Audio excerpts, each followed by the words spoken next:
అందరికీ నమస్తే. చిత్తశుద్ధి అనేది మనకి ఎక్కడ కనిపిస్తదంటే మాటల్లో కాదు, పనితనంలో కనపడాలి. ఇప్పుడు ఏమైందంటే పాపం గురుకుల హాస్టల్స్‌లో ఏం జరుగుతుందో మీకు తెలుసు. ప్రతిరోజు ఏన్నో దగ్గర గురుకుల హాస్టల్స్‌లో ఫుడ్ పాయిజన్ అవుతుంది. రీసెంట్‌గా తాండూరులో అయింది. పక్కన తాండూరు. జగిత్యాలలో అయింది. అది మొన్న, ఇది నిన్న. అంటే గురువారం, శుక్రవారం అయింది. శనివారం కూడా ఇక అయ్యేదేమో కానీ ఏమైందంటే ఆకస్మిక తనిఖీలు అని పేరు పెట్టుకున్నారు. సిఎస్ నుంచి వచ్చిన మెసేజ్ ఇది మీడియాకు. సిఎస్ చీఫ్ సెక్రటరీ నుంచి వచ్చింది. ఏంది శనివారం సంక్షేమ హాస్టల్లో మంత్రులు ఐఏఎస్ అధికారులు ఆకస్మిక తనిఖీలు. సీఎం రేవంత్ రెడ్డితో సహా మంత్రులు ఐఏఎస్లు తప్పు రాశారు. ఐపీఎస్ ఉన్నతాధికారులు తనిఖీలు చేస్తారంట. ఆకస్మికంగా తనిఖీలు చేసేవాళ్ళు దగ్గర ఒక 15 గంటల ముందు సమాచారం ఇస్తారా మీడియాకు? ఏం జరుగుతుందో తెలుసుకోవాలనుకున్న కోణం మంచిది. ఎందుకంటే హాస్టల్స్లో ఏం జరుగుతుందో ముందు ప్రభుత్వానికి తెలవాలి. తెలిస్తేనే ఆ సమస్యకు పరిష్కారం దొరుకుతుంది, మంచి జరుగుతుంది. జరగాలనే కదా ఇదంతా. అంతకుముందు ప్రభుత్వంలో జరగలేదా అంటే వాళ్ళతో పోటీ పడతారు. ఇప్పుడు మీరు వాళ్ళతో పోటీపడి వాళ్ళకన్నా ఎక్కువ చేస్తారా? అవే అవుతున్నాయి. ఇక్కడ ఈ సంవత్సర కాలంలో ఫుడ్ పాయిజన్లు 49 మంది పిల్లలు చచ్చిపోయారు. ఇప్పటికి 49 మంది పిల్లలు ఫుడ్ పాయిజన్తో చచ్చిపోయారు. దగ్గర 1000 మంది పిల్లలు హాస్పిటల్ పాలైనరు ఫుడ్ పాయిజన్తో. మీరు తెలుసుకునే ప్రయత్నం మంచిది, కానీ తెలుసుకునే ప్రయత్నం ఆకస్మిక తనిఖీ అన్నప్పుడు చెప్పా పెట్టకుండా ఎక్కడో టక్కున పోవాలి. అసలు ఆకస్మికంగా తనిఖీ చేస్తే కదా విషయం అర్థమయ్యేది. ఉడికిన అన్నం పెడుతున్నారా, పప్పుచారు పోస్తున్నారా, చారుపప్పు పోస్తున్నారా, అసలు ఏం నీళ్ళు ఇస్తున్నారు వాళ్ళకు, వాళ్ళు పెట్టే తిండి క్వాలిటీ ఎట్లా ఉన్నది, గవర్నమెంట్ ఇస్తున్నది హాస్టల్స్లో ఉంటున్నది ఒకటేలాగా ఉందా లేదా తెలవాలంటే ఏం చేయాలి? ఆకస్మిక తనిఖీలు చేయాలి. వీళ్ళు కూడా ఆకస్మిక తనిఖీ అని చెప్పి 15 గంటల ముందు శనివారం నాడు 11 గంటలకు వీళ్ళు హాస్టల్ విజిట్ చేస్తారు. శుక్రవారం నాడు సాయంత్రం 5 గంటలకు చీఫ్ సెక్రటరీ తర్వాత ఇంకా కొద్దిసేపటి తర్వాత సీఎం ఆఫీస్ నుంచి మొత్తం మెసేజ్లు వస్తాయి మీడియాకు. ఆకస్మిక తనిఖీ ఉత్త ఆకస్మిక తనిఖీలు కాదు, వాళ్ళు ఎవరెవరు ఎక్కడ పోతారు కూడా ఏకంగా లిస్టే ఇచ్చి పడేసిండ్రు. అంటే మేము వస్తున్నాం బాయ్, చూసుకొని అన్నీ చక్కగా చేసుకొని నిన్నమొన్న ఎట్లా పెట్టినో మాకు తెలియదు, ఇవాళ మాత్రం మంచిగా కోడి కూర పోయాలి, లేకపోతే మంచిగా బిస్లరీ వాటర్ బాటిల్ పెట్టాలి అన్నట్టే ఉంది. ఇది ఇంకా నయ్యం మెనూ ఇయ్యలే. పలానా సీఎం వస్తున్నాడు, శనివారం నాడు ఆయన చికెన్ తింటాడు కాబట్టి ఆ రోజు చికెన్ చేయాలి, లేకపోతే డిప్యూటీ సీఎం ఆడక పోతున్నాడు ఆడ ఇవాళ శనివారం కాబట్టి ఆడ మటన్ కొయ్యాలి. మెను కూడా ఇస్తే వాళ్ళు వెళ్ళిపోయేది. ఎందుకంటే పిల్లలకు రోజు పెట్టే భోజనం పెట్టిందో తెలుసుకోవాలంటే ఆకస్మిక తనిఖీ చేయాలి. వీళ్ళు డాటా కూడా ఇచ్చారు, పేపర్లు నిండా వార్తలు రాపిచ్చారు.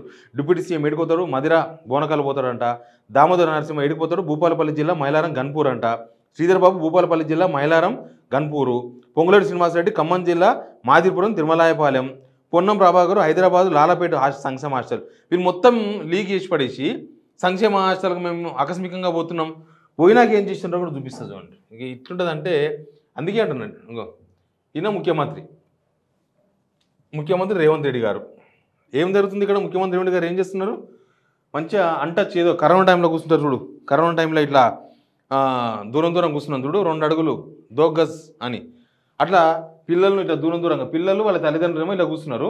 సీఎంను మాత్రం అంటచ్గా చూడండి ఇంత దూరం కూర్చున్నారు.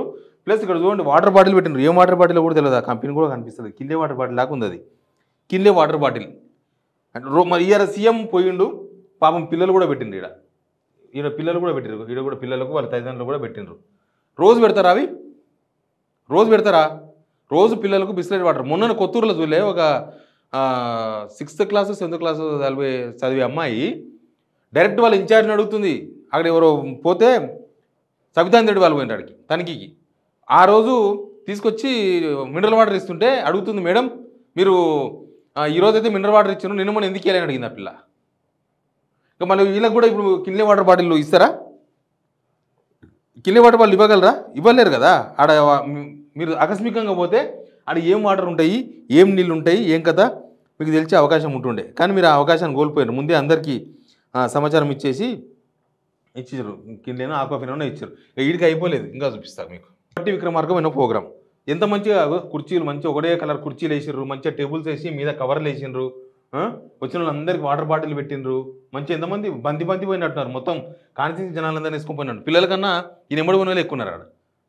ఇగో మంచిగా వాటర్ బాటిల్, గాజు గ్లాసులు, మంచిగా నీట్గా కడిగిన గాజు గ్లాసులు ఇవన్నీ పెట్టుకున్నారు. మరి రోజు పెడతారు ఆ పిల్లలకు? డిప్యూటీ సీఎం రాజనరసింహ గారు ఈయన దగ్గర ఇంకా స్పెషల్ పాపం ఈయన ఒక్కడే పెట్టుకుంటు బిస్లరీ వాటర్ బాటిల్, ఎవరికి లేవు. పక్కన శ్రీధర్ బాబు కూడా లేదు, మినిస్టర్ మంచిగా కొత్త కొత్త స్టీల్ ప్లేట్లు తలతల మెరుస్తున్నాయి. రోజు ఇట్లుంటుందా భోజనం? అసలు ఈరోజు నాకేమైనా ఛాన్స్ ఉంటే పోయి ఆ పిల్లలు రోజు ఇట్లా ఉంటుంది అని అడిగితే బాగుండే, కానీ ఆడ ఎవరు రాని అని అంటున్నారు. వాళ్ళే వీడియోలు తీసి వాళ్ళే పెట్టుకున్నారు. లోకల్ మీడియా కూడా ఎక్కడ రిపోర్ట్ చేసినట్టు లేదు. రేవంత్ రెడ్డి వీడియో ఇది అంటచ్చే. ఆయన అక్కడ వీళ్ళు ఇక్కడ పిల్లలు వీళ్ళిద్దరు ఎంత దగ్గర కూర్చున్నారు, వీళ్ళింద దగ్గర కూర్చున్నారు, వీళ్ళెట కూర్చున్నారు చూడు. ఇంకో అసలు ఇది ఆకస్మిక తనిఖీ కాదు, విజిట్ కాదు, పాడు కాదు, పంగనం కాదు. వీళ్ళ కథ ఏంది తెలుసా? 40% పెంచడం ఏంటి వాళ్ళకు తిండి కోసం ఇవన్నీ కూడా 40% పెంచినరు. అది ఈ రోజుకి వెళ్ళి అమలు చేస్తున్నారంట. ఆ ప్రోగ్రామ్ కోనికే దీనికి ఆకస్మిక తనిఖీ అని వీళ్ళు హాస్టల్స్ చూసినా ఎట్లా చూస్తున్నారు అని చెప్పుకునే ప్రయత్నం భాగం ఇది. మీరు 40% పెంచితే మంచిదే. అంతకుముందు గవర్నమెంట్ కూడా ఎంతో అంత 40%, 50% పెంచారు. వాళ్ళు కూడా పెంచుతున్నారు, కానీ క్వాలిటీ లేదు. ఫుడ్ ఎక్కడ మిస్ అవుతుంది క్వాలిటీ? హాస్టల్లో ఏం జరుగుతుంది అది మీకు తెలవాల్సింది. ఆ గవర్నమెంట్కైనా ఈ గవర్నమెంట్కైనా తెలవాల్సింది. మీకు ఎవరికి పిల్లల మీద కక్ష లేదు, ఎవరికి ఉండదు కూడా. ఏ పాలకునికి కక్ష ఉండదు, కానీ నిర్లక్ష్యంతో వ్యవహారం జరుగుతుంది. ఈ రోజుకి వెళ్ళి మీరు 40%, అసలు ఈ 40% పెంచింది ఎప్పుడు తెలుసా? వీళ్ళు చెప్పిన కదా ఎప్పుడంటే నాకు తెలిసి ఈ నెల ఫస్ట్కి వెళ్ళి అమలు కావాలి. ఫస్ట్కి వెళ్ళి అమలు కావాల్సింది ఒక 15 రోజులు లేటుగా. అంతకుముందు నెల ఎప్పుడో ఇచ్చిర్రు. అంతకుముందు నెల 30 తారీఖు నాడు ఇచ్చిర్రు. ఎప్పుడంటే అక్టోబర్ 30 నాడు మేము ఇచ్చిర్రు. ఏంది 40% మేము పెంచుతున్నాము దీనికోసమని, కాస్మెటిక్స్ 200% పెంచుతున్నామని. అక్టోబర్ 30 ఇస్తే నవంబర్లో పెరగలే. డిసెంబర్ సగం అయిపోయిన తర్వాత పెంచుడు ప్రోగ్రామ్ స్టార్ట్ చేసిండ్రు. అసలు వీళ్ళు అన్ని రోజులు ఎందుకు పెంచాలో తెలియదు. ఈ 45 రోజుల పిల్లల్ని అందరిని తీసుకొచ్చి బంజారా హిల్స్లో ఇంటికి పిలుచుకొని, జూబ్లీ హిల్స్లో ఇంటికి పిలుచుకొని థ్యాంక్ యూ సీఎం సార్ అని చేపించుకున్నారు, ప్రచారం చేయించుకున్నారు. మంచిదే, అది కూడా మీ ఇష్టం, అది ప్రచారం చేయించుకున్నారు. మీరే పెంచారు అని అంతకుముందు ప్రభుత్వం ఇచ్చిన వాళ్ళు ప్రచారం చేస్తున్నారు, అది కూడా మంచిదే. కానీ ఇప్పటి నుంచి అయినా సరే, ఈ రోజు నుంచి మీరు 40% ఫుడ్ కోసం పెంచారు, 200% కాస్మెటిక్ పెంచారు. మీరు అందరు పోయి కొత్త స్టీల్ ప్లేట్లు పెట్టుకున్నారు, మినరల్ వాటర్ బాటిల్ తెప్పించుకున్నారు, మంచిగా నీట్గా ఏదో పెళ్ళిళ్ళ బంతిలో కూర్చొని తిన్నారు కదా. ఈ రోజుకి వెళ్ళైనా ఫుడ్ పాయిజన్ జరగకుండా ఉంటుందా? దీనికి గవర్నమెంట్ హామీ ఇస్తుందా? ఇప్పుడు ఎన్నో ఫంక్షన్లు అవుతున్నాయి రోజు, ఎక్కడైనా ఫుడ్ పాయిజన్ అవుతుందా? ఎన్నో 100లో ఒకటి అవుతుందో కాదో కూడా డౌటే. ఫుడ్ పాయిజన్ మన ఇళ్ళలో కూడా మనం ఫంక్షన్లు చేస్తాం, ఫుడ్ పాయిజన్ అవుతుందా? అయితలేదు. పోనీ మన ఇళ్ళలో మనం వండుకొని తింటున్నాం, ఫుడ్ పాయిజన్ అవుతుందా? అయితలేదు. పోనీ ఈ క్యాంటీన్ల పోటీ, ఇప్పుడు సెక్రటేరియట్ క్యాంటీన్, ఈ మంత్రుల చాంబర్ల క్యాంటీన్లు చాలా ఉంటాయి, ఆడెక్కడన్నా ఫుడ్ పాయిజన్ అవుతుందా? అయితలేదు. మరి ఎక్కడ ఫుడ్ పాయిజన్ కానీ గురుకుల హాస్టల్స్లో మధ్యాహ్నం భోజనం చూసినాం కదా. మా దగ్గర నారాయణపేటలో 100 మంది పిల్లలు ఒకసారి హాస్పిటల్ పాలయ్యారు, 30 మంది ఒకసారి హాస్పిటల్ పాలయ్యారు. ఓ అమ్మాయి అక్కడ ఆసిఫాబాద్లో ఒక అమ్మాయి చనిపోయి ఫుడ్ పాయిజన్ అయ్యి మొత్తం 49 మంది చనిపోయారు. ఇప్పటికి వీళ్ళ లిస్టే 49 మెంబర్స్ చనిపోయినారు. నెలకి ఎంతమంది చనిపోయినట్టు? డిసెంబర్ నడుస్తుంది, 11వ నెల వరకు వేసుకుంటే నెలకు 5 మంది చచ్చిపోయారు. నెలకు 5 మంది ఫుడ్ పాయిజన్తో చచ్చిపోయినారు. అంటే వారానికి ఒకరికన్నా ఎక్కువ మంది చచ్చిపోయారు. మరి ఇప్పటికైనా గవర్నమెంట్ హామీ ఇస్తుందా? ఎవరికి? గురుకుల హాస్టల్లో జరుగుతున్న పిల్లలకు, గురుకుల హాస్టల్స్లో ఉన్న పిల్లల తల్లిదండ్రులకు హామీ ఇస్తుందా గవర్నమెంట్? ఇప్పటి నుంచి ఫుడ్ పాయిజన్ జరగదు, మేము పెంచినాం, ఇప్పటి నుంచి స్టీల్ ప్లేట్ తెప్పించినాం, కిండ్రే వాటర్ బాటిల్ పెట్టిస్తాం, అందరికీ హామీ ఇస్తుందా? ఇప్పటి నుంచి జరిగితే ఎవరు బాధ్యత వహించాలి? ఇప్పటి వరకు కూడా సమీక్ష చేయలే. ఈ విషయం గుర్తుపెట్టుకోండి మీరు. 11 నెలలు అయిపోయి 12 నెలలు నడుస్తుంది. ఇప్పటి వరకు దీనికి సారే ఇన్ఛార్జు, ఈసారే విద్యాశాఖ మంత్రి, అన్నీ ఈయన దగ్గరనే ఉన్నాయి. మరి ఒక్కనాడన్నా ఓ ఢిల్లీ పోయి ఉత్తగా అదేదో గోవా తిరిగినట్టు ఢిల్లీలో గల్లీ తిరిగే బదులు ఒక అరగంట సేపు అసలు ఏం జరుగుతుందని ఏమన్నా రివ్యూ చేసిర్రా? రివ్యూ ఇప్పటిదాకా చేయలేదు. ఇప్పుడు పోయిర్రు డైరెక్ట్గా. అది ఆకస్మిక తనిఖీ అని చెప్పి ఇది డొల్లతనం పోయి చేసిర్రు. ఇప్పటి నుంచి అయినా ఇవి జరగకుండా ఉండాలని నేనే కాదు తెలంగాణ సమాజం మొత్తం కోరుకుంటుంది. గవర్నమెంట్ కూడా హామీ ఇవ్వాలి, ఇప్పటి నుంచి ఇట్లా జరగవు, ఈరోజు మేము పోయించినాం కదా ఇంకా చూసుకుందామని కనీసం హామీ. ఉత్తగా పోయినాం వచ్చినాం, వాటర్ బాటిల్ మంచిగా ఇంట్లో తిన్నారా?